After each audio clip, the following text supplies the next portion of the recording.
Bonsoir. Bon, merci tout d'abord par votre invitation. C'est la première fois que je suis à Moulins.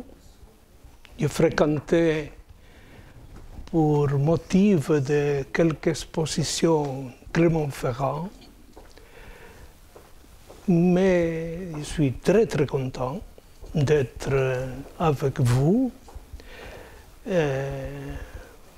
Cette collaboration entre le Collège de France et la mairie de Moulins, congratulations. Je crois que c'est une idée très civique que mon grand ami Carlo Sola, il a toujours appuyé la collaboration de Claudine, soit à Aubervilliers, soit à Moulins, et pour les profs qui sont plus habitués à l'espace,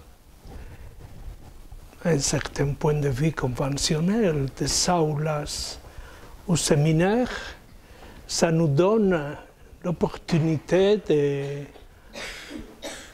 partager même avec vous soit les idées que la science développe, soit quelques réflexions sur le domaine artistique, comme sera ce soir. Ce matin, à 9h30, j'ai entré dans le musée Orsay. Hier soir, j'avais visité le musée Picasso pour une collaboration prochaine. Et tout le monde me disait, tu dois voir l'exposition sur le Picasso 1903-1907 qui se trouve maintenant à Musée Orsay. Pour une autre exposition parallèle, il y a beaucoup de tableaux de Picasso que j'avais déjà utilisés pour quelques expositions que je faisais de curateur. Et ce matin, vraiment, devant le tableau du Pushkin Museum de Moscou, je me suis tellement que j'ai fait un coup de téléphone à Moscou pour dire notre foi, c'est quelque chose d'admirable. Monsieur Tolstoï, c'est l'actuel directeur du musée Pushkin qui a successeur de Madame Antonova. C'est la dernière tsarine de la Russie. Tout le monde, soit qu'il soit, je crois que même le maire de Moulins, s'il se trouvait devant Madame Antonova, il faut faire Madame. C'est la seule directrice d'un musée qui a le privilège d'une reconnaissance extraordinaire. Demain après-midi, quand je rentre à Paris, n'oubliez pas que j'habite pas à Paris, mais entre l'Espagne et Berlin. Je suis professeur à la Humboldt de Berlin. Je ferai 2 à 3 heures pour voir l'exposition du Centre Pompidou sur le cubisme. Un argument complexe qui, on verra. Ça veut dire que si vous organisez bien, dans une journée, vous pourriez visiter Orsay et bien sûr le cubisme du Beaubourg. Et pour finir, au musée Picasso, vous pourriez parler avec Madame Émilie Boubach, qui a préparé le chef d'œuvre de Picasso. Une chef d'œuvre de Picasso, la principale, et voilà. On a écrit beaucoup sur les demoiselles d'Avignon. Mais on pourrait, pour ce soir, nous sommes d'accord si on reconnaît que c'est le tableau fondateur de l'art moderne. Il y a des autres tableaux. Le dernier tableau de Cézanne. Cézanne meurt en 1906, pas loin d'ici.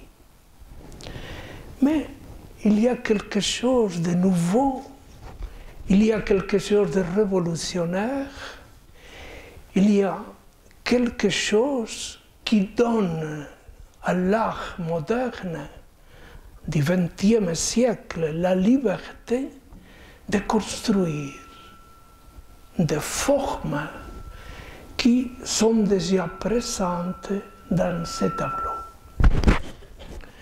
Jamais Picasso avait fait un tableau de ces dimensions. Jamais.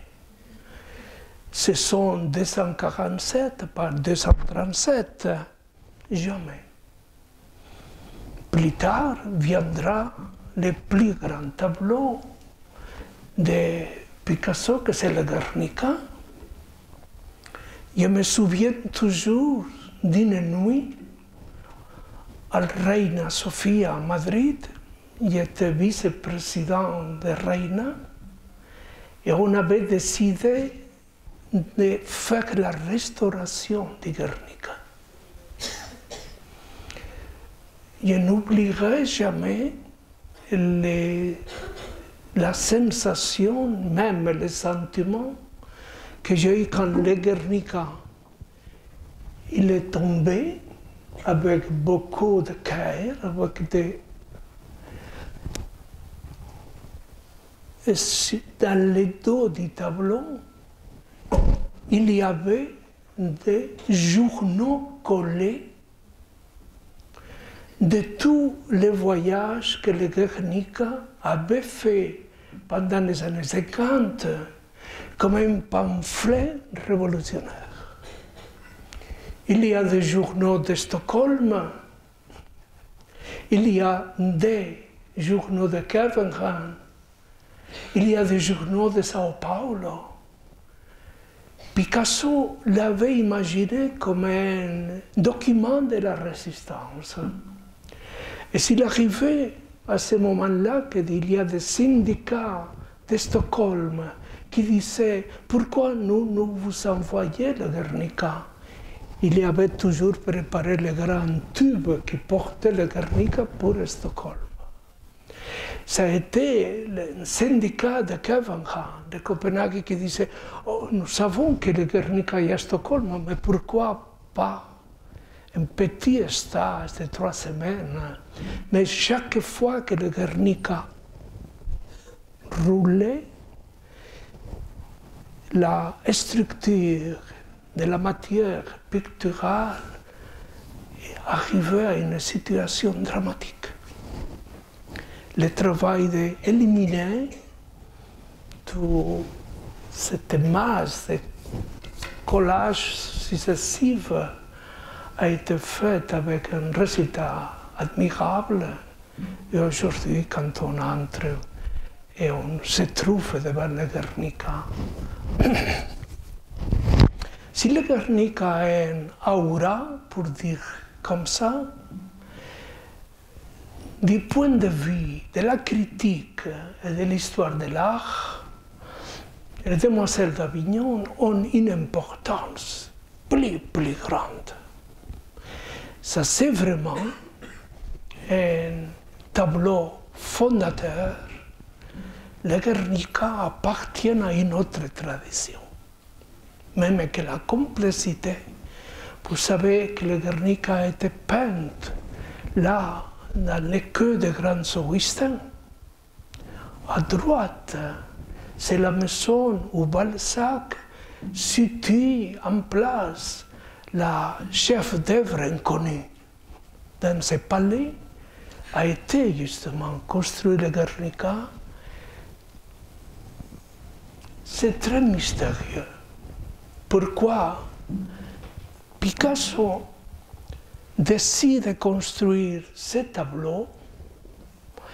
Et l'objectif de cette conférence, j'ai travaillé longtemps, même cette conférence, pour la première fois, j'ai eu l'honneur de la donner au MoMA, Museum of Modern Art de New York, où se trouve Mademoiselle. Et alors, je voudrais vous proposer d'où vient les demoiselles, quel a été le procès que Picasso, pendant des mois, 1907, juin, juillet, dit c'est fini. Et il y a quelque chose d'extraordinaire. Cette personnalité de Picasso si ouverte, si plus qu'ouverte, exclamative. À partir de 1907, le Guernica disparu de Paris. Il repose dans les salons d'un ami, mais presque d'une manière clandestine. Et quand il se présente dans les salons d'Antenne 1916, pratiquement personne ne parle du Guernica. A été, j'aimais bien dire ça, ça a été breton, Picasso a eu beaucoup de difficultés d'accepter les thèses de la révolution surréaliste d'André Breton, mais alors il restait proche mais lointain. Et c'est Breton qui a écrit son texte en disant que la vraie avant-garde s'est passée par les demoiselles d'Avignon. Et il a négocié la vente. Une histoire très compliquée que je ne voudrais pas vous distraire. Et après, c'est la Fondation Bliss qui fait la donation du Guernica au MoMA, où vous le trouvez maintenant. Qu'est-ce qu'il se passe? La documentation classique, c'est déjà très connu, mais il y a aussi beaucoup d'études contemporaines sur l'argument. Rien à voir avec la ville d'Avignon, mais quand on dit Avignon, nous parlons d'une rue de Barcelone, dans laquelle, le numéro 21, il y a un bordello très connu et fréquenté par Picasso et les amis. Alors, la responsabilité du tableau n'a rien à voir avec la ville d'Avignon, mais avec ce fameux bordello de la rue Avignon, sans N, Avignon de Barcelone. Ce matin, je me suis trouvé une autre fois avec ce portrait. 1901. Picasso arrive à Paris. C'est un portrait très, très romantisé. C'est bleu au fond. Le bleu, indique toujours la distance. Ce portrait montrer en première plan noir, le blouson noir. C'est presque un tableau d'invention. Mais vous l'avez là. Il vient de Barcelone. C'est un peintre très proche à l'école de Barcelone. Son père était professeur de dessin à l'école de Beaux-Arts. Malaga, à Coruña, Barcelone, et tout le monde, pour 1901, doit partir pour Paris.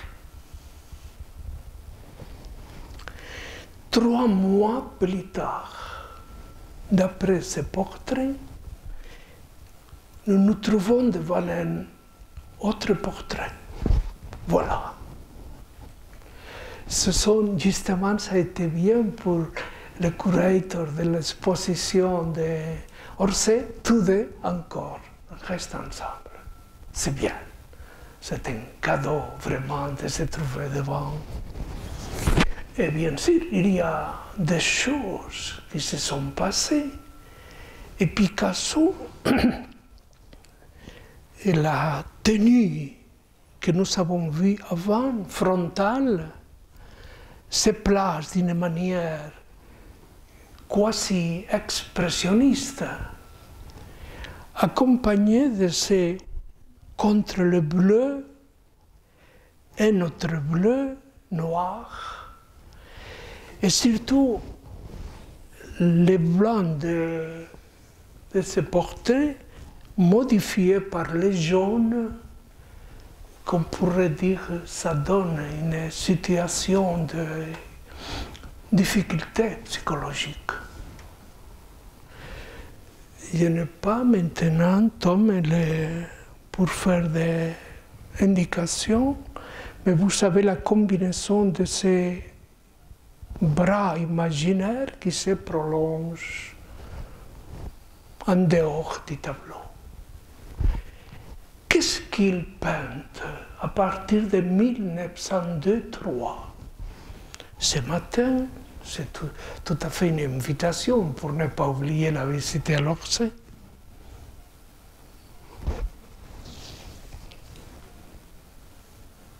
Par exemple, c'est un grand tableau, La Vie, qui appartient à la collection de Fine Arts Museum of Cleveland. Et c'est une manière qui a déjà été développée à Barcelone. Mais devant la difficulté de trouver un langage propre, lui reprend. C'est une technique, voilà les détails, dominée par le dessin. Le corps commence à avoir une dématérialisation. Ces blancs ne nous sauveraient pas la carnalité de la chair des autres Picasso. Ce sont des corps cool, froids. La projection sur les amants derrière, c'est justement ce que vous pourriez voir.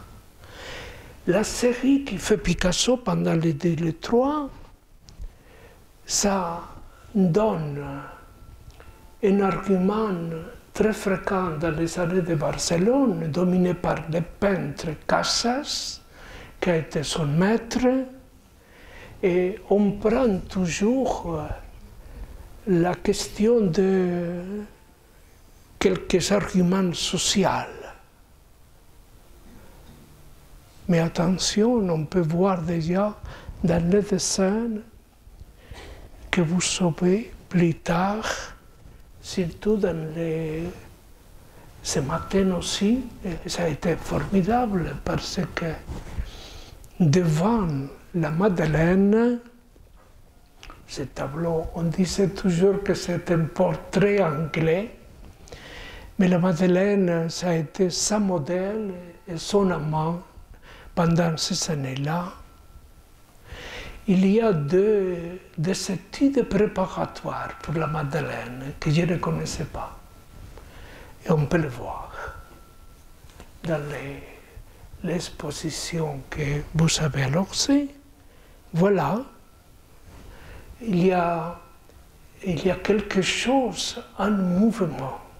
Mais la question que je vous propose, c'est comment on fera pour partir de cette peinture. Picasso pourrait rester toute sa vie sur cette ligne de travail. Mais comme vous verrez, ça a été justement cette coupure représentée par Demoiselle d'Avignon qui vous donne un saut, une révolution, et en même temps quelques nouveautés que vous l'avez au moment. Jean Clair a écrit un livre, un très beau livre sur Picasso, Picasso en abîme, qui présente justement les rapports de Picasso avec la culture classique. Voilà les détails. Mais je crois qu'en 1904, Picasso se trouve en une très grave difficulté pour décider.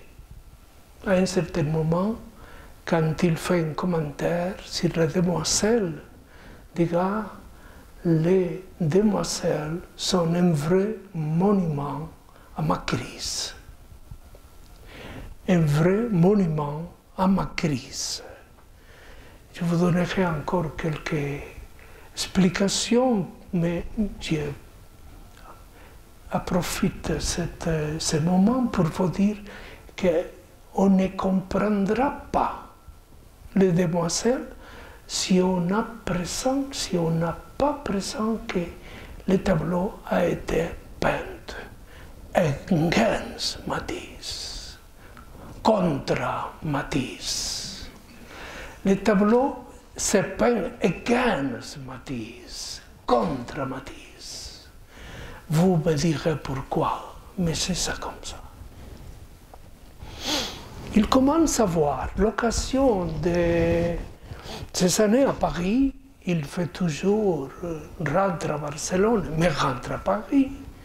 Toujours a été influencé spécifiquement par des artistes fondamentaux des années 4, des années 5, 6.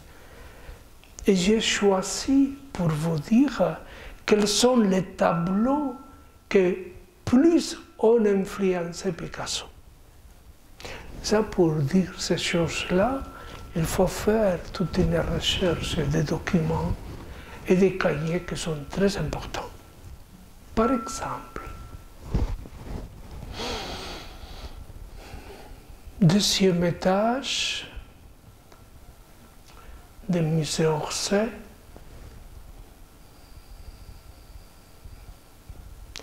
l'Ovidy de Gauguin.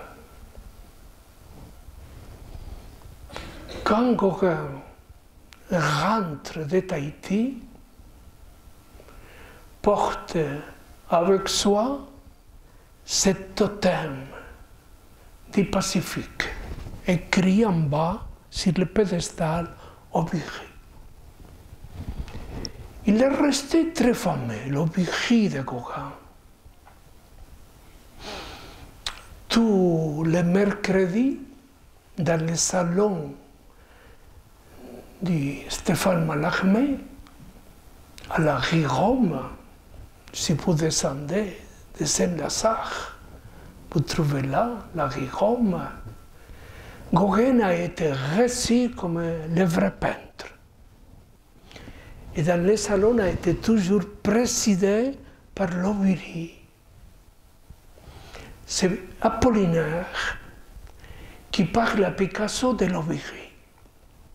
Entre les artistes du bateau lavoir, il y avait une classification entre ces artistes de bohème, auxquels appartient aussi Picasso, qui ont été dans l'appartement d'Apollinaire et ceux qui n'ont été jamais à l'appartement d'Apollinaire. Vous, messieurs, vous avez été à l'appartement d'Apollinaire? Moi, je ne sais pas. Ça a été la question. Pourquoi cette différence? Parce que dans le petit appartement d'Apollinaire, il y a ces tableaux qu'on appelait directement le peintre cubiste. Il y avait beaucoup de matériaux littéraires et en plus il y avait des sculptures africaines. C'est Apollinaire le premier qui donne le rendez-vous à la sculpture africaine.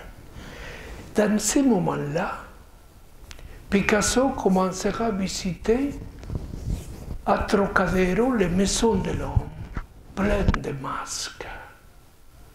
C'est pour ça que j'ai donné à la conférence derrière les masques de la demoiselle d'Avignon. Aubry restera toujours un document fondamental pour Picasso.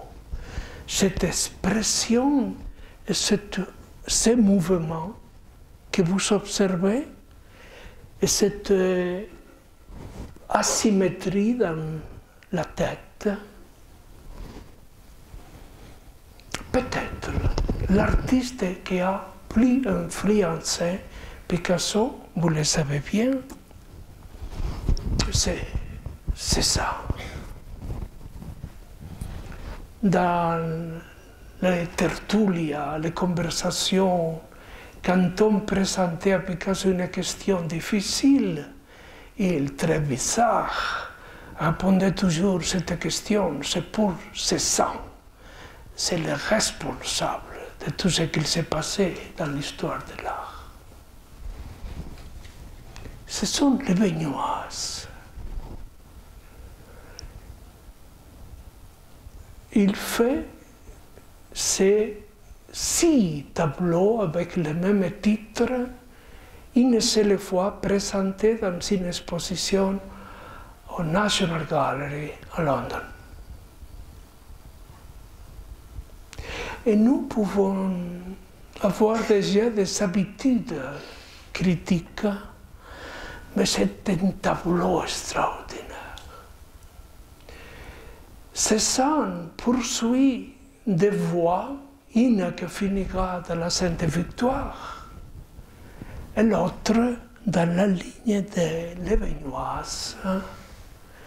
Voilà les dos de ces dames, cet point de fugue, observer l'horizon, c'est dramatique, et le corps féminin sans morphologie, sans détail, seulement une chiche de volume, mais blanc.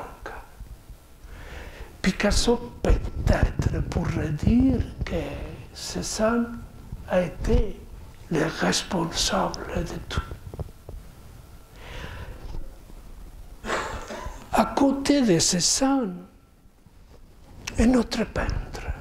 C'est formidable de voir les années 4 et 5 à Paris. Vous savez bien, c'est la danse de Rennes. Dans ces moments-là, l'été, Matisse de Rennes, les fauves, ce qu'on disait les fauves,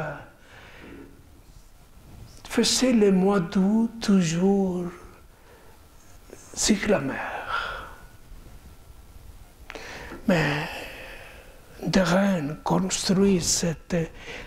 Il faut faire attention à la danse de parce que Picasso prendra la position de bras pour les demoiselles de ce tableau de Degas.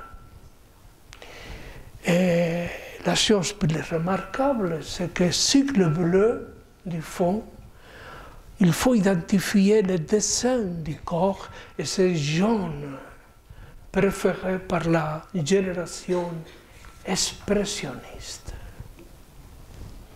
Par contre, cette modification que Picasso n'aimera pas, aussi de Degas. Degas, c'est très capricieux. Il construit des variations mais ça vient d'une tradition pré-surréaliste. Le vrai peintre,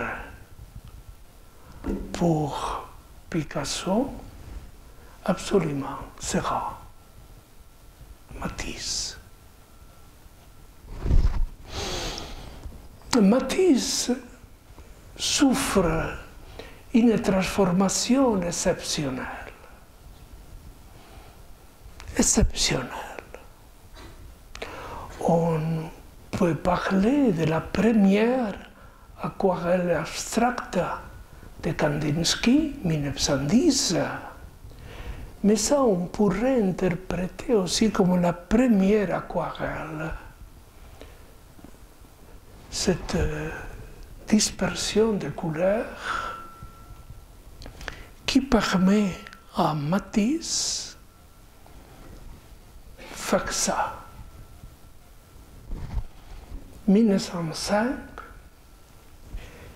tout l'été à Collioure, ça c'est très bien de passer quelques jours à Collioure. Il y a un rosé formidable. À Collioure, c'est bien là. Il commence à reprendre des arguments mythologiques qu'il interprète de cette manière.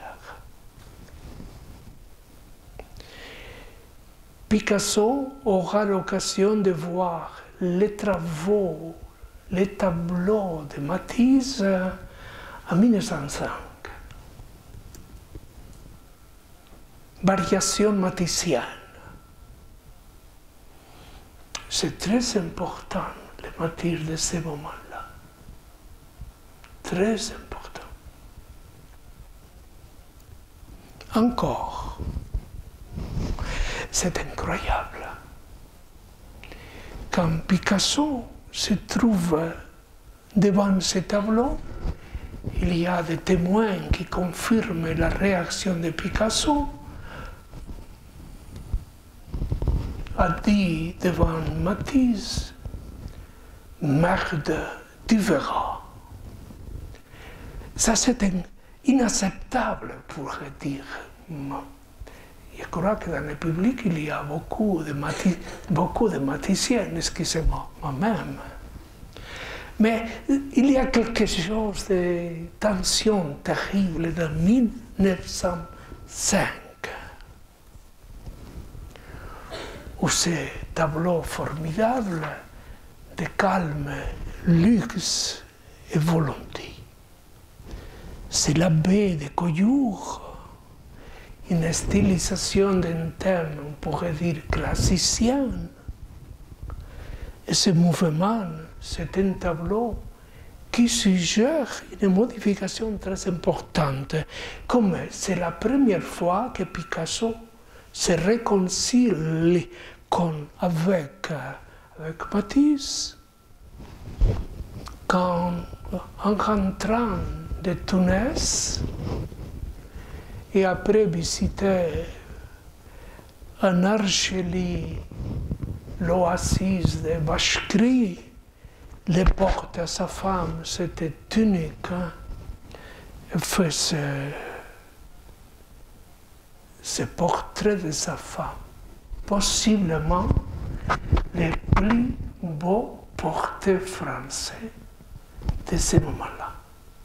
Vous le trouvez dans le Pompidou. On a écrit beaucoup sur ce tableau Matisse définit toujours l'espace avec une diagonale.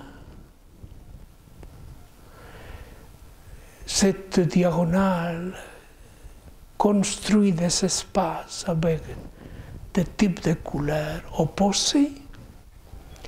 Et la chose plus significative, c'est la ligne verte de Madame Matisse.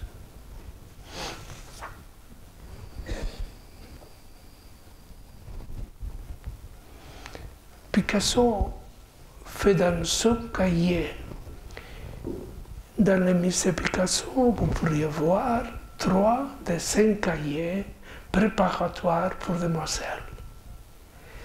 Il y a des commentaires sur le portrait de Madame Matisse.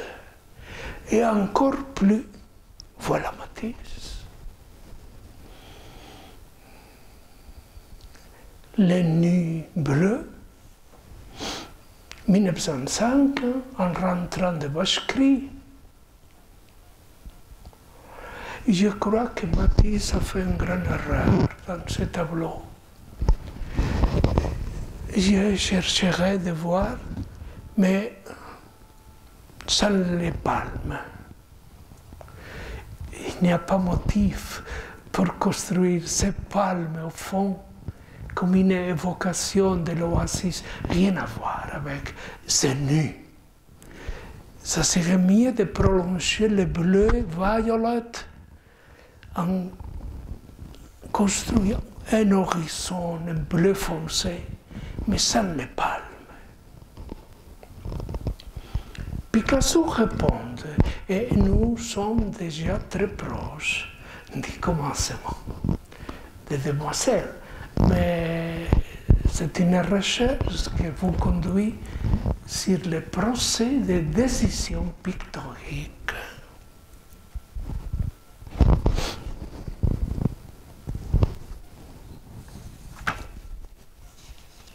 En 1906,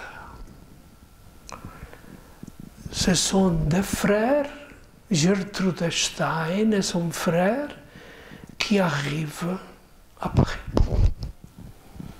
Très riches, ils commencent à voir des tableaux. C'était les premiers grands collectionnistes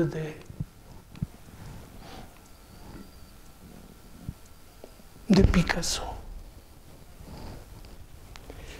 Il y a une documentation très particulière. Madame Stein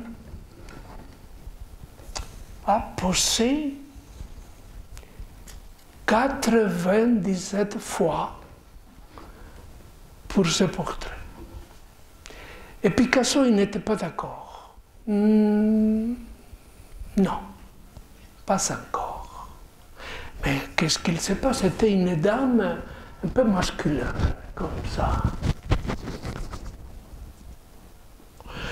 Avez-vous identifié les détails que je voudrais vous commenter? Il faut les chercher. Il fait dans l'été 1906 de petites vacances à Gossol, sur les Pyrénées catalanes. Il rentre à Paris en septembre. Il dit, Gertrude, je voudrais finir le portrait. Une autre fois. Vous me dites toujours, ça sera la prochaine. Et qu'est-ce qu'il fait? Vous devez l'identifier. Sur le visage de Madame Stein, Picasso place la première masque. Seulement qu'ici, on pourrait dire que la masque, c'est une masque chinoise, de cire, pas une masque africaine. Alors, la personnalité de Madame Stein reste comme bloquée. Je crois que Picasso commence à traverser déjà la première part de sa crise avec l'apparition de cette masque. tous deux, nous avons approché les deux amis. Répondre à cette situation. Voilà. Vous savez qui est? C'est l'autoportrait de Matisse en 1906. C'est génial. Non, excusez-moi. Pardonnez-moi mon enthousiasme. J'ai travaillé pendant 4 ans pour une exposition Matisse à la Alhambra. Pendant 1908-1914, les 80% des œuvres de Matisse sont achetées par des collectionnistes russes, Choukine et Morozov. Ils sont en Russie. Quelle est la réponse de Picasso? C'est pour voir justement cette tension entre Picasso et Matisse. C'est très important. Vous pouvez le voir à Orsay. Terrible. Terrible. Ce n'est pas un portrait. On pourrait dire plutôt c'était nu. Et vous savez comment il a la liberté de préfigurer les orbites comme ça, et l'ancrage de la tête sur le corps.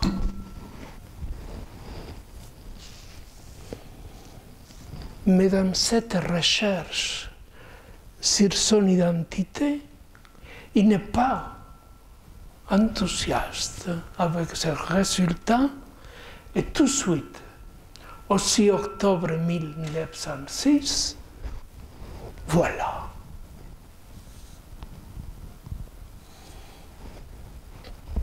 C'est extraordinaire.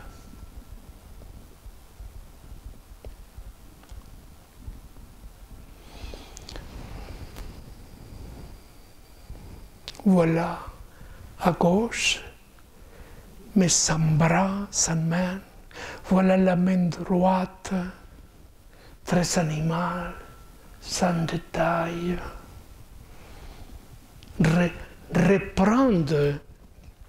Reprendre la tête du portrait antérieur et lui donner un contexte plus important.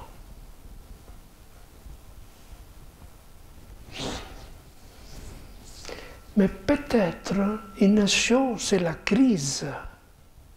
Et une autre chose, c'est comment sortir de la crise.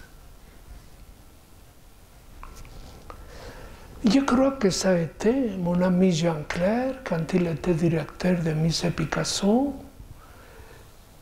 Je crois que c'est un des historiens plus notables de ces années dernières en France. Il a été président du musée, il a fait la Biennale de Venise, il est partout. A été l'auteur d'une très grave trahison, Jean Clair. Seulement lui, comme directeur du musée Picasso, pouvait avoir une information. Qu'il a été le peintre plus aimé par Picasso. Dans le tiroir de Picasso, il y avait une petite boîte avec la clé, et dans cette boîte, Picasso collectionnait tous les, on dit comme ça, cartolines d'un grand peintre français. De Ingres. Qu'est-ce qu'il y a entre Picasso a Ingres, tout. Les demoiselles n'existeraient pas telles comme elles sont sans Ingres. Mais vous exagérez. J'ai observé qu'il y a quelqu'un qui dit non, c'est discutable à moi. Non. Et je n'exagère pas, je n'accepte pas les excuses. C'est vrai. Voilà. Ingres,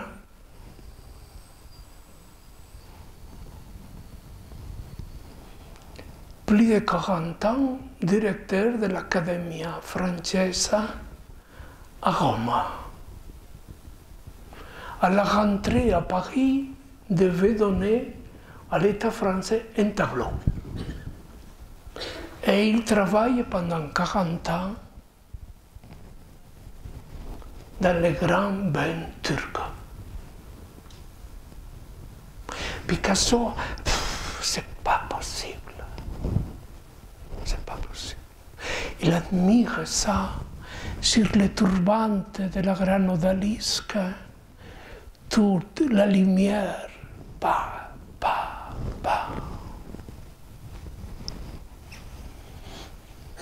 Il n'était pas les Méninas. J'ai fait une conférence sur les Méninas au Collège de France. Vous pouvez la trouver. Si vous visitez, vous pourriez faire comme ça. Dans la section des dessins du Louvre, vous écrivez de même une lettre à madame qui coordonne la section. Et vous pourriez le dire, j'aimerais bien voir les dessins, attention, les dessins d'Ingres pour les grands bains turcs de 1827. C'est produit dans les services de conservation des dessins au Louvre une vraie. Mais qui est cette madame? Cherche madame, on ne le reconnaît pas, mais il doit faire une réponse en disant on vous attend la prochaine semaine et sur la table il y aura les dessins d'Ingres pour les grands bains turcs de 1927. Et vous aurez la grande émotion de voir ça. Voilà, un cahier d'Ingres de 1827. Attention, ce que je vous oriente maintenant, c'est que cette appropriation, bien sûr, de ce grand tableau, Picasso cherche le dessin. Et dans les cahiers préparatoires pour les demoiselles, apparaît une copie de ce dessin. Ou cet autre. Vous savez, le geste de la petite odalisque en peignant son ami.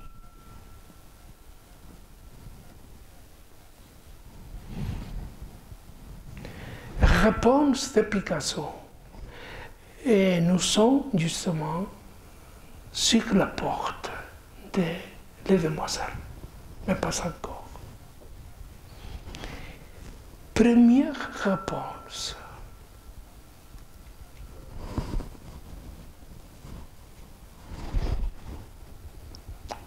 C'est un harem, les grands bains turcs.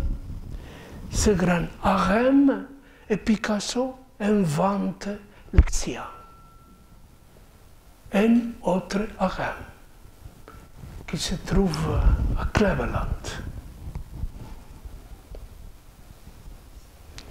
Voilà le nu de la première dame à gauche.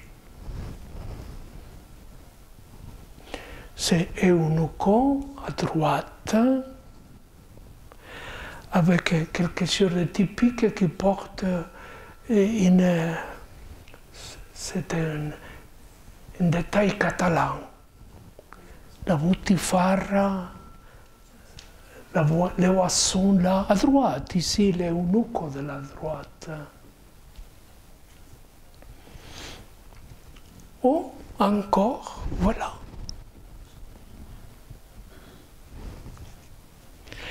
Ils sont des dessins préparatoires pour un projet qui n'existait pas, mais que le grand Ben turc a suggéré comme possibilité. Il faut dire que Picasso il travaillait fort. Et pour arriver à juillet 1907, il a travaillé très dur. Il y a dans l'Orsay au moins 7 tableaux de ce projet. Par exemple, cette pièce extraordinaire. Vous le trouvez à l'orangerie. Extraordinaire. 1906, novembre 1906.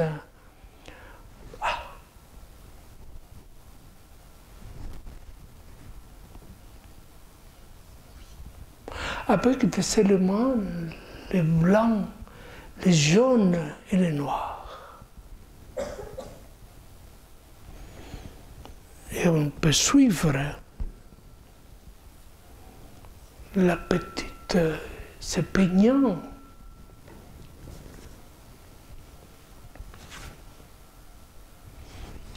Et finalement, les deux femmes qui est à l'Orsay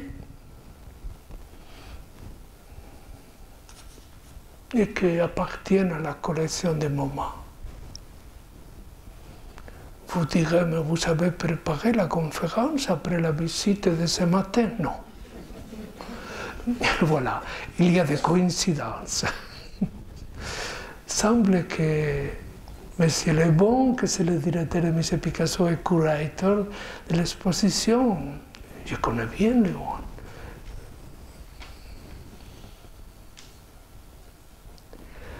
Alors, on a fait des travaux préparatoires, mais encore manque le dessin du projet. Et pour la première fois, apparaît ce dessin qui appartient au musée Picasso. 1907. Pourquoi contre Ingres, contre le grand Ben turc, il reprend un argument plus local, le bordel de la rue Avignon à Barcelone. Et voilà que vous pouvez voir que presque la structure définitive c'est déjà très avancé. Sera présenté d'une manière théâtrale. Il y aura des cortinons à droite et à gauche. Et les demoiselles, seront 4 les demoiselles, et une autre qui verra plus tard, ici à droite. Picasso, il n'est pas sûr. Et 3 semaines après, un autre dessin qui se trouve dans la collection de Basel, de Vassilère. Il y a quelques nouveautés, une innovation. Au centre du tableau, il y a un monsieur, un habitué del bordello, qu'on a raconté comme l'étudiant de médecine. Mais je ne sais pas qu'est-ce qu'il y a à voir avec l'étudiant de médecine.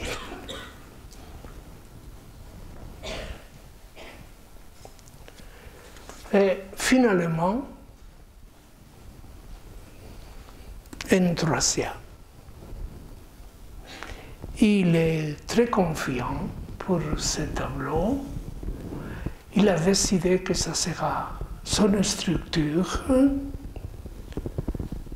Et en plus, ça sera la variation de couleurs du tableau. C'est bleu, c'est jaune et c'est noir. Vous la trouvez à Philadelphie et reste le document sans lequel on ne peut pas avancer dans l'étude de les demoiselles.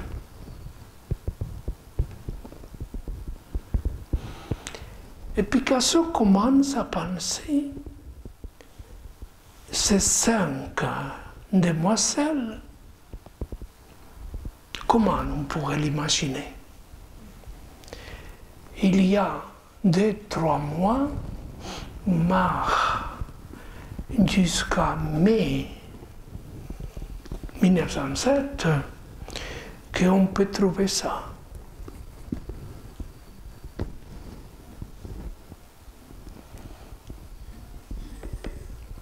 Dans les musées Picasso, mais je crois que pour l'exposition, on n'a fait pas le choix correct. Et il y a beaucoup dans la collection Berggruen à Berlin, je ne sais pas pourquoi, ils ne sont pas dans l'exposition de Orsay.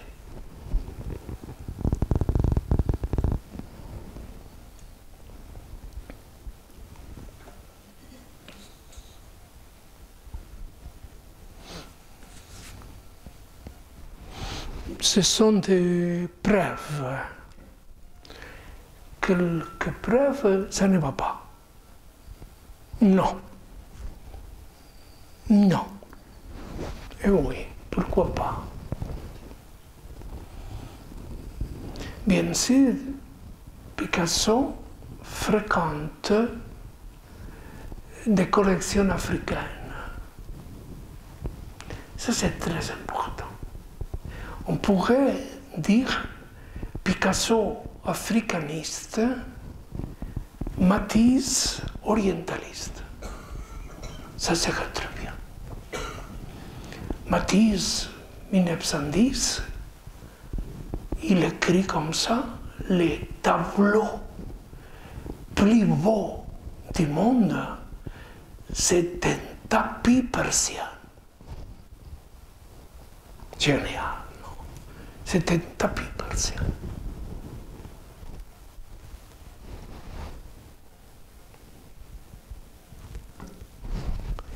Elle restera dans le tableau.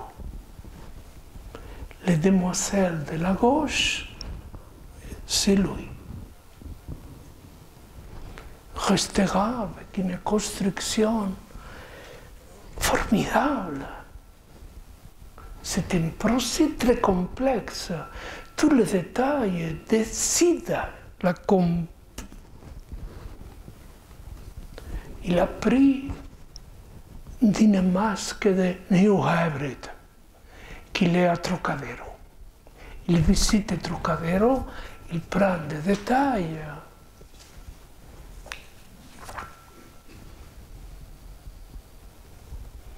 Et cette adaptation des motifs africains a été justement appuyée par quelque chose de très généralisé en 1907.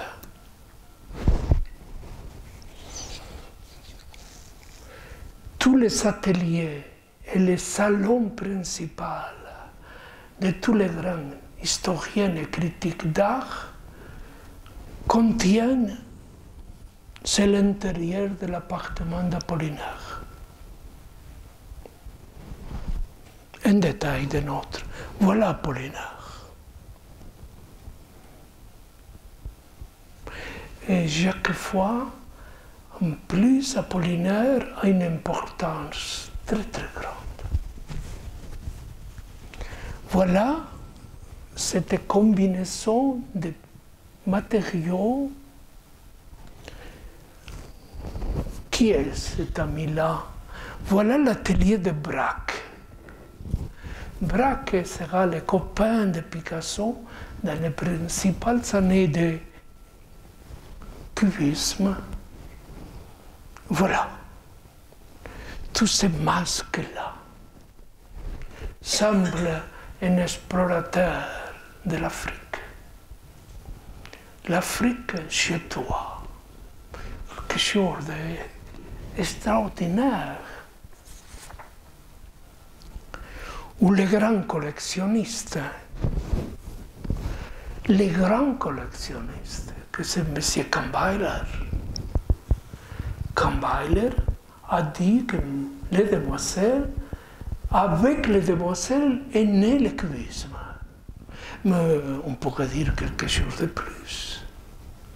Et voilà les salons de M. Kahnweiler. Ici à droite, une Matisse, pas mal ce Matisse, mais tout le front dominé par les matériaux africains. Et le même Jacob, Mas Jacob,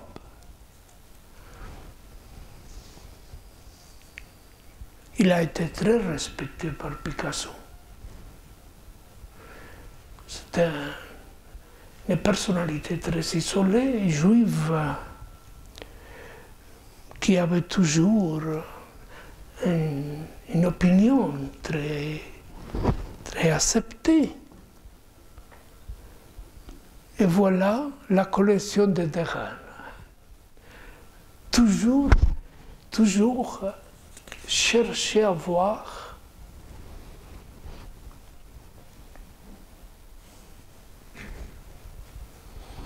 et si vous visitez Pompidou, vous trouverez toujours notre ami breton bien accompagné, en très bonne compagnie.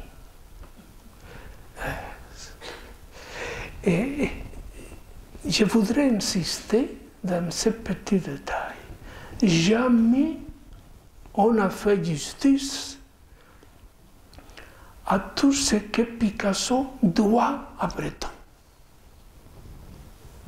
Breton a été ce que disait il faut. C'était lui. Picasso qui ne pouvait pas rester moins. Voilà la collection de masques de Picasso à la Californie. Il achetait partout. Quels sont les masques qui se trouvent dans cette collection? Gabon,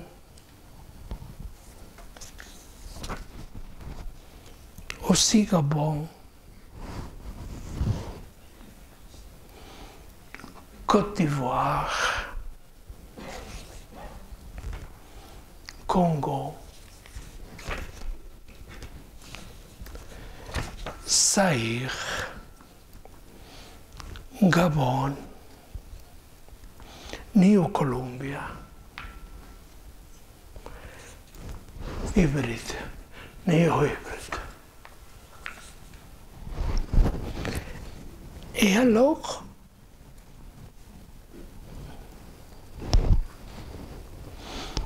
après ce parcours,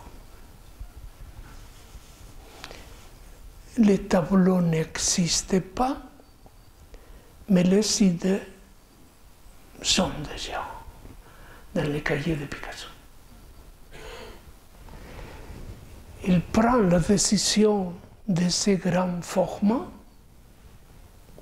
peut-être consciente de l'importance de ces tableaux, que pour nous reste tableau fondateur de l'art moderne.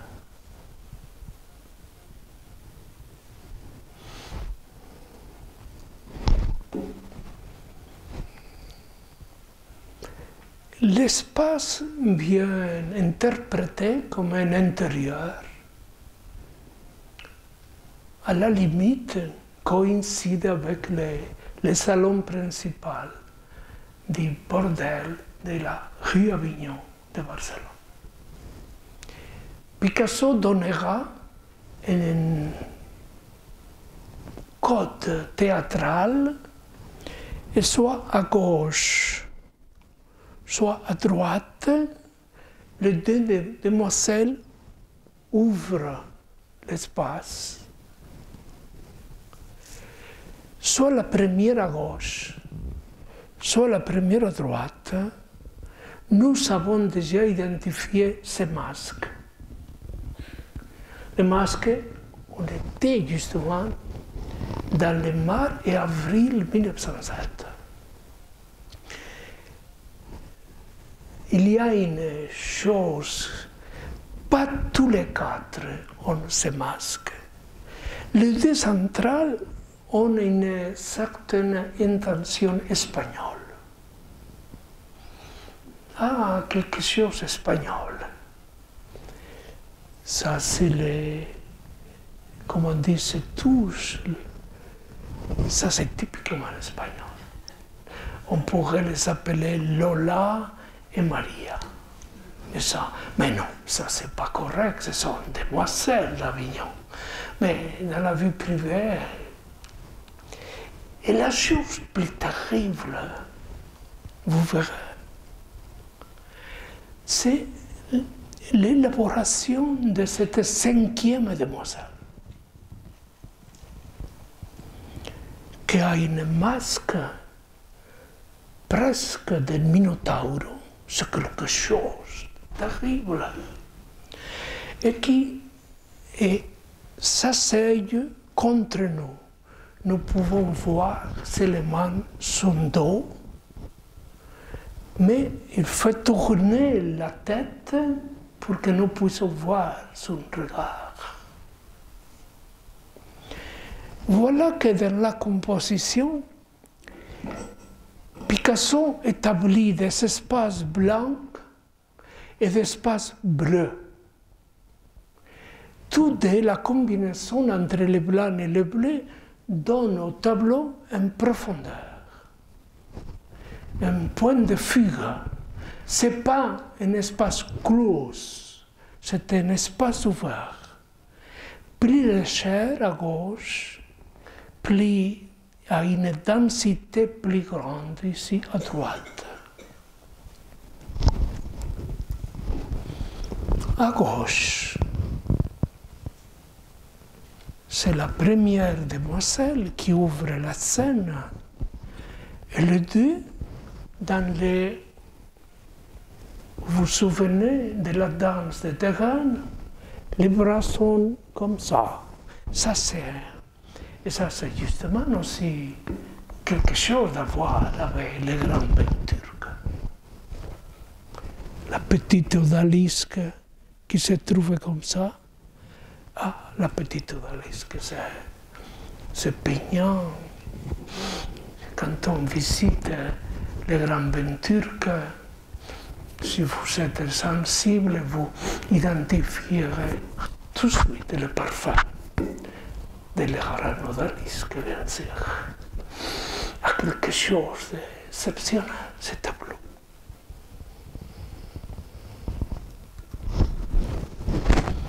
Ici, les détails sont très importants.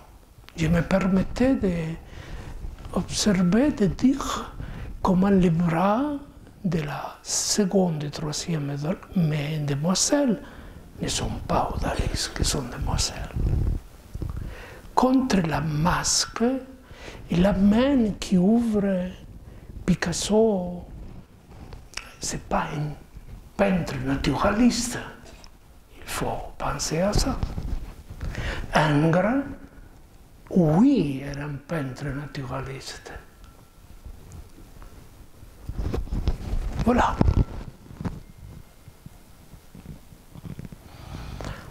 Avec des éléments très simplifiés, le centre coïncide avec les yeux, élimine l'importance de la bouche, lui donne une coupe graphique simplement, et la projection du nez qui tombe verticale comme toujours, les scènes sont seulement suggérées par une courbe qui tombe et donne une sensation, pour dire physiologique. C'est un détail très important de cet tableau, que j'aime beaucoup. C'est à droite, à votre droite, a quelque chose de mystérieux, parce que la part gauche restait encore un peu naturaliste. Mais ici, la codification, c'est très, très, très forte. A choisi pour la demoiselle une masque très animale, très féroce. Nous trouvons pour la première fois une modification du corps, que ce n'est pas comme ça comme avant, mais déjà c'est le premier plan cubiste, voilà là. On peut identifier, vous verrez après, quand elle fait son portrait de Ferdinand, sa compagne dans ce moment-là, mais voilà ce triangle, et cette structure, c'est la première manifestation proprement cubiste, et cette tête mythologique qui nous donne presque la sensation de panique. Voilà la structure. Le corps a été éliminé par cette structure géométrique. Et si nous suivons en bas, voilà la composition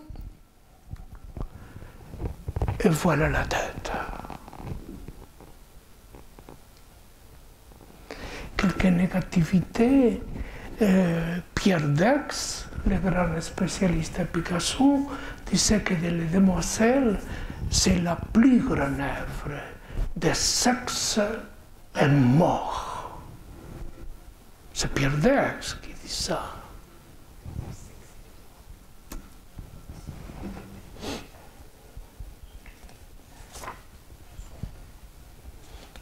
Et voilà, nous avons déjà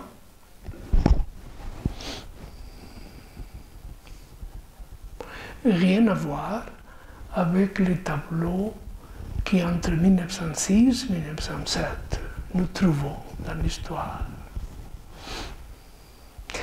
Il y a des photos.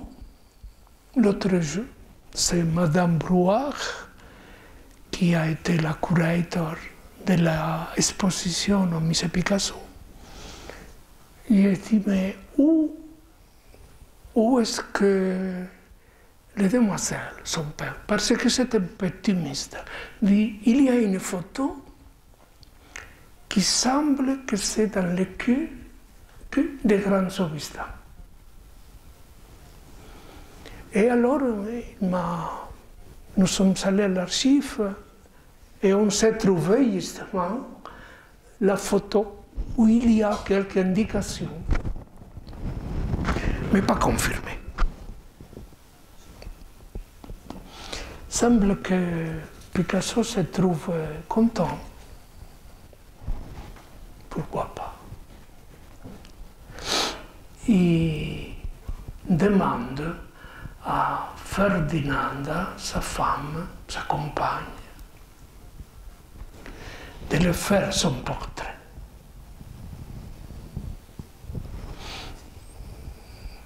Si dans la dernière demoiselle, on pourrait observer déjà l'émergence de ces structures géométriques, ça veut dire cubiste, quand il fait le portrait de Ferdinand.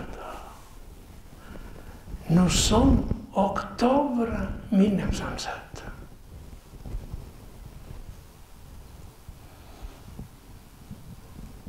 Toujours les masques, les détails.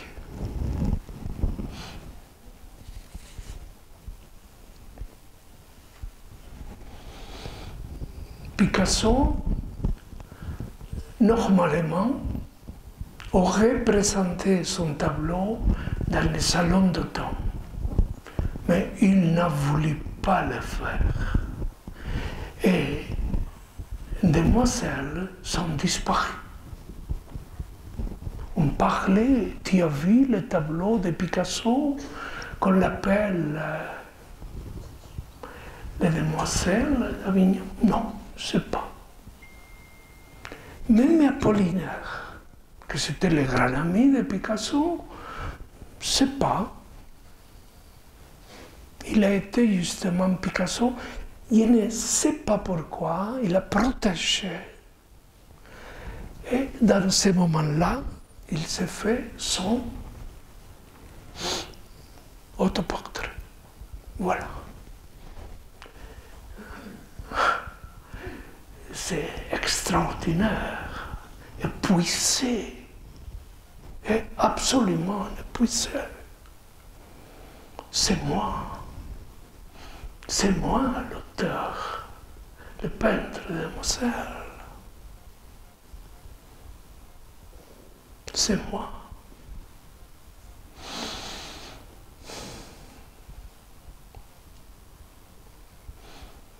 Je me suis trouvé devant ces tableaux fréquemment. Et j'ai toujours eu le même sentiment. Il écrit comme ça, c'est le vrai monument à ma crise. À ma crise. Le vrai monument à ma crise.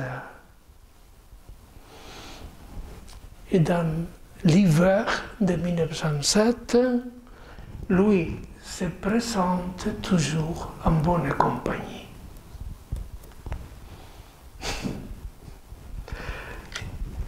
Picasso, il fait froid. Tous les grands totems africains qui l'accompagnera toujours. À partir de 1908, se retrouvera avec Braque.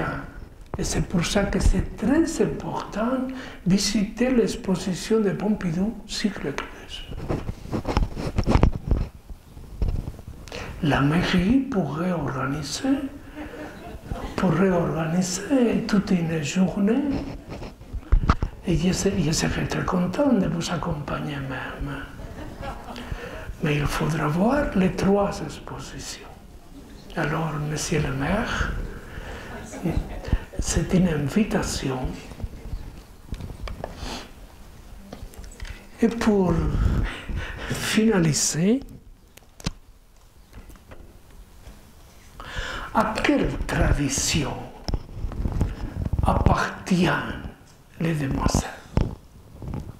À quelle tradition? Voilà l'importance des demoiselles.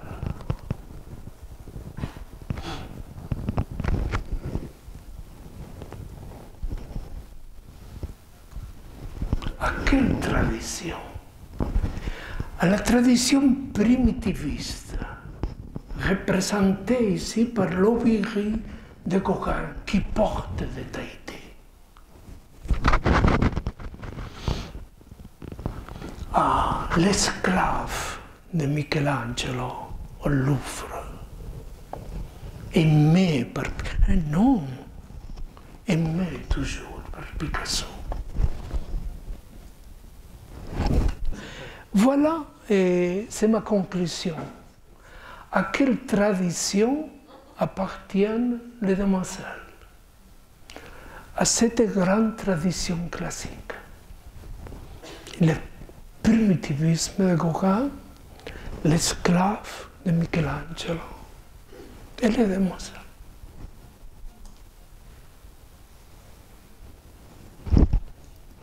Merci pour votre attention.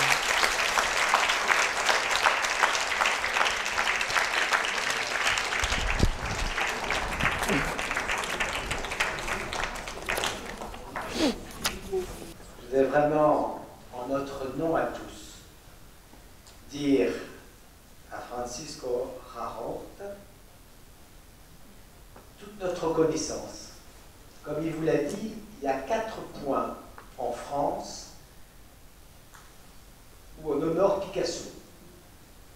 Il y a le musée d'Orsay, avec cette magnifique exposition qui va jusqu'aux Demoiselles d'Avignon, c'est-à-dire le Picasso en bleu, en rose, qui va aller jusqu'en 1906, c'est-à-dire à la veille de ce nouveau Picasso, avec ces Demoiselles d'Avignon. Il y a le musée Picasso, qui là est régulier, mais qui ouvre au public lundi cette nouvelle exposition. Il y a le Centre Pompidou, là je ne connais pas l'exposition, et puis il y a un 4e point en France où on honore Picasso, ce soir, c'est Moulin. Et on le doit à Francesco, s'il me permet de l'appeler par son prénom, qui est venu ici pour cette exposition, pour cette conférence exceptionnelle, qui permet de voir l'ouverture de cet homme qui a été un créateur exceptionnel, mais de voir comment, j'adore toujours cette démarche, où on crée, mais où on crée avec des racines profondes. C'est l'art africain, c'est Michel-Ange, c'est ce que vous avez apporté ici, et c'est de voir comment cette création prend ses racines dans l'histoire. J'ai toujours dit en plaisantant, parce que j'ai eu à ma vie une action de coopération avec l'Afrique, que si l'Afrique touchait une part finalement de ses droits d'auteur, quand même, hein, parce que les masques africains, ça coûte pas cher, mais les tableaux de Picasso, c'est exceptionnel. Donc si l'Afrique avait une toute petite partie de droits d'auteur dans les deux, à mon avis, le développement de l'Afrique ne poserait plus de problème. Ça, c'est vital. Mais c'est quand même vraiment magnifique de voir comment l'art dans le monde assure finalement une continuité en se renouvelant, mais en reprenant, en réinterprétant et en puisant son inspiration dans l'histoire, dans la géographie aussi, avec des continents différents. Et donc, je pense que c'est merveilleux. En tout cas, vraiment, vous nous avez permis, non pas de rêver les yeux ouverts en vous écoutant, et vous nous avez amené à faire un magnifique voyage. Et je voulais vraiment vous en remercier, au nom, je crois, de tous ceux qui sont ici dans cette salle. Et donc, vraiment, un très très grand merci à vous. Et à vous, faites rêver ceux qui n'ont pas voulu venir ce soir, qui étaient devant la télé, vous voyez, ils sont élevés comme ça, et donc dites-leur que ici, 6 ou 7 fois par an, grâce... Attends, ne m'en veux pas, que grâce au... que grâce à